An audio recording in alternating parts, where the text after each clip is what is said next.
Hola, ¿qué tal? Bienvenidos a un nuevo programa de A Ciencia Cierta. Hoy tenemos el honor y el privilegio de contar con la doctora Inés Morén, destacada médica clínica, internista, y como siempre con Diego Cayafa. Y unos temas que nos parecieron importantes analizar, hacer reflexiones, comentarios, son los que uno le llama lumbalgia, que creo que alguna vez todos hemos tenido.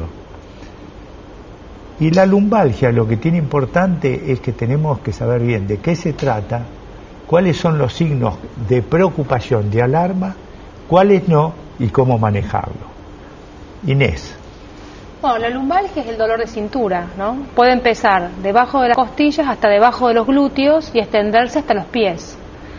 La lumbalgia no es algo grave, excepto que empiece con dolor de cintura y fiebre, dolor de cintura y pérdida de sensibilidad en los genitales, dolor de cintura e incontinencia de orina o de materia fecal, dolor de cintura y no poder caminar, pero no porque la pierna arrastra, sino porque uno tiene debilidad y no se puede quedar parado, ¿no?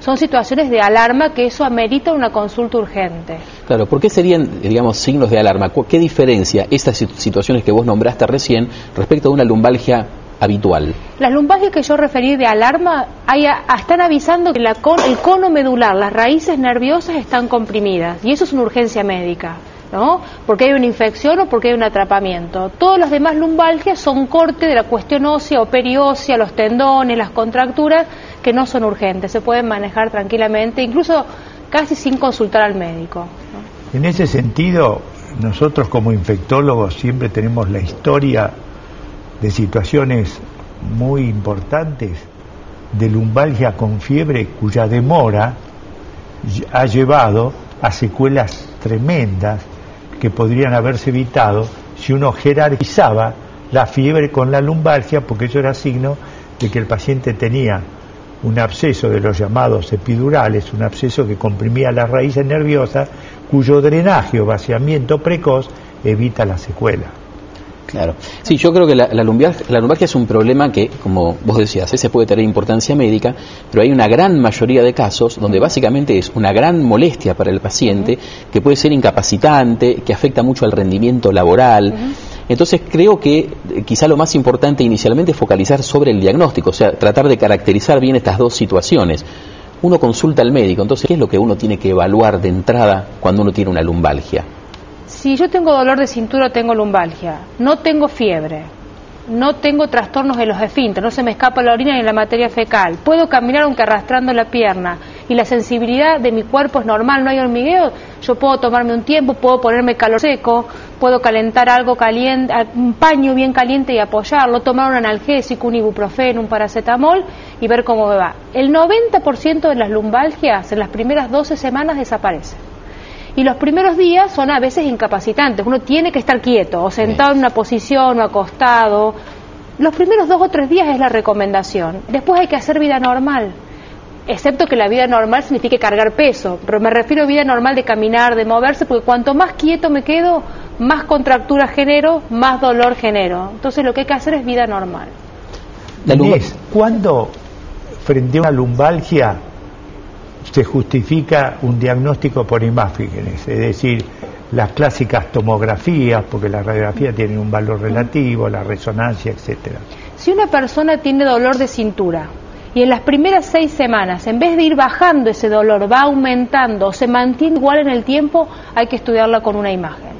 Si el paciente tiene más de 3 meses de dolor y el dolor no desaparece, o sea, se transforma en un dolor crónico, más de 12 semanas, hay que estudiarlo con una imagen al paciente. Sí, y en ese sentido me parece importante, porque muchas de esas situaciones están relacionadas con lo que se llama hernia de disco, sí, o discopatías, o decir, trastornos que realmente una muy buena evaluación ayuda también a hacer algunas conductas. Exactamente, doctor, exactamente, doctor.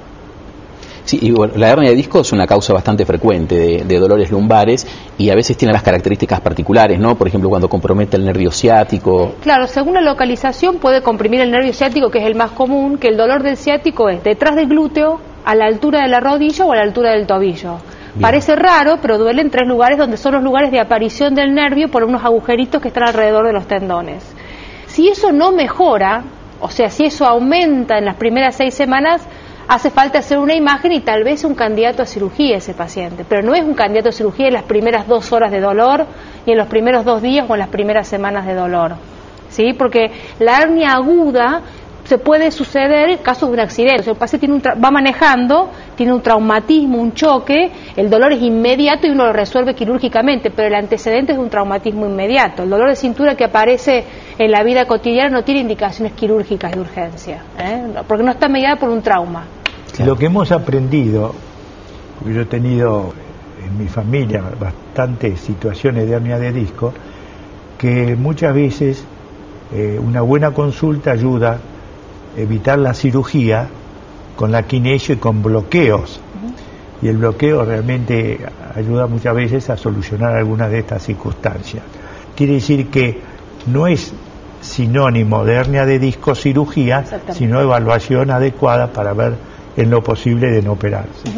Claro, de hecho muchas cirugías obviamente son cirugías complejas, que a veces requieren una inmovilidad prolongada, por lo tanto el primer recurso es intentar la kinesiología, el fortalecimiento de los músculos vertebrales.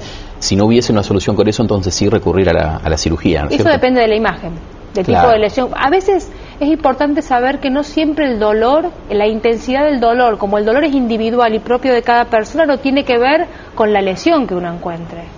Hay pacientes que uno ve la imagen y dice, ¿tiene mucho dolor? No. Del 1 al 10, ¿qué número le pone? Al dolor 4. Y uno ve la imagen y piensa que ese paciente no puede caminar. Y hay otros pacientes con resonancia normal que no pueden caminar o están imposibilitados. Entonces, más que el dolor es el tipo de lesión y el compromiso que genera la lesión, ¿no? Hay un tema que muchas veces es muy importante, que es cuando uno tiene dolor de cuello o la cervicalgia, o en los miembros superiores, o en el brazo. Y eso muchas veces angustia mucho porque es muy molesto y es debido a contracturas. Sí. Entonces hay algunas veces que me parece importante poder evaluar bien cómo sería la evaluación y el manejo de los dolores de cuello. Los dolores de cuello, cervicalgias, la mayoría de las veces son por contracturas o puede haber hernia de disco. Y es importante saber que el cuello y la columna lumbar, la cintura, son los 2 lugares móviles de la columna. No están sujetos ni por el cráneo, ni por las costillas, ni por la pelvis. Entonces siempre van a doler los mismos lugares.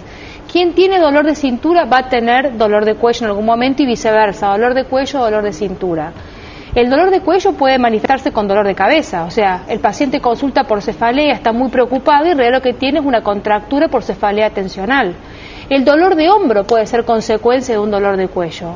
La dificultad para cerrar la mano puede ser un dolor de cuello porque hay atrapamiento de algunas raíces nerviosas, Y hay una cuestión que no está asociada al cuello, pero es muy común de ver, que es el síndrome del túnel carpiano, en el cual hay un atrapamiento de un nervio en la muñeca que genera dificultad en estos movimientos de pinza.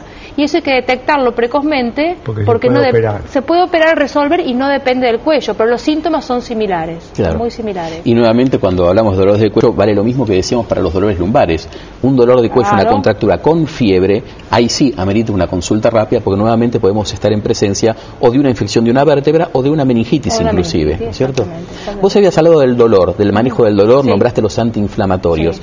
¿Qué pasa cuando una persona con una lumbalgia o con una cervicalgia no responde bien, por ejemplo, al paracetamol o al ibuprofeno? ¿Cuál sería el próximo paso? Cuando el paciente no funciona con analgésicos y antiinflamatorios, uno debe asociarle a esos pacientes un derivado opioide, por ejemplo el tramadol, vienen comprimidos, vienen gotas, y eso permite, esa sustancia, en combinación con el antiinflamatorio, primero, disminuir el riesgo de tanto antiinflamatorio, y segundo, tiene más potencia analgésica. Y a los pacientes realmente les calma el dolor, y calmar el dolor cambia la calidad de vida también. Entonces, no hay que temer al uso de los opioides porque están indicados en todas las recomendaciones nacionales, europeas y americanas, asociados a un antiinflamatorio. ¿Tópico en forma de crema? ¿Hay una aplicación que sirva? Todo lo que es crema se absorbe igual, digamos. La ventaja de la crema o el antiinflamatorio local es que el calor que genera la fricción también calma. Por eso generalmente lo que se suele hacer es friccionar con un analgésico en forma de crema o de gel y poner un paño caliente, porque eso relaja la columna. Sí. En relación a los antiinflamatorios, al ibuprofeno, después al diclofenac, ¿cuántos uno debería poder tomar por día y cuánto tiempo? Y si hay alguna ventaja entre el ibuprofeno, paracetamol o el diclofenac. Bien. Lo que uno debe elegir como médico es teniendo en cuenta la historia clínica del paciente. Si el paciente tiene problemas renales o problemas hepáticos, no puede usar ibuprofeno ni diclofenac. Si el paciente tuvo esos problemas o los tiene, usamos paracetamol. Se pueden usar hasta 1 gramo cada 6 horas, o sea, 4 gramos u 8 comprimidos de 500 de paracetamol. Y uno tiene que evaluar cómo le va al paciente los 4 o 5 días. Si el paciente no mejora, le puede agregar un opioide, un tramadol.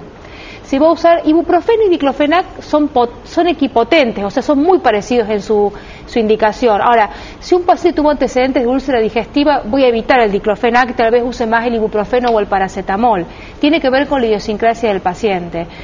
No está demostrado que usarlo con relajantes musculares sea más efectivo. Exactamente. No está demostrado que ponerle corticoides al paciente sea efectivo. No está demostrado que usar vitaminas sea efectivo.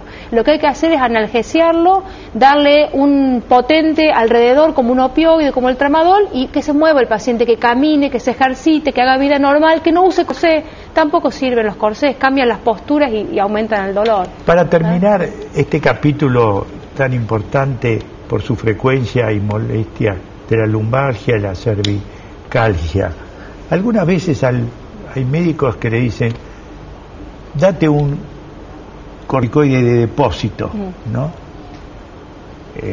Su nombre no viene al caso. ¿Y qué pensás al respecto?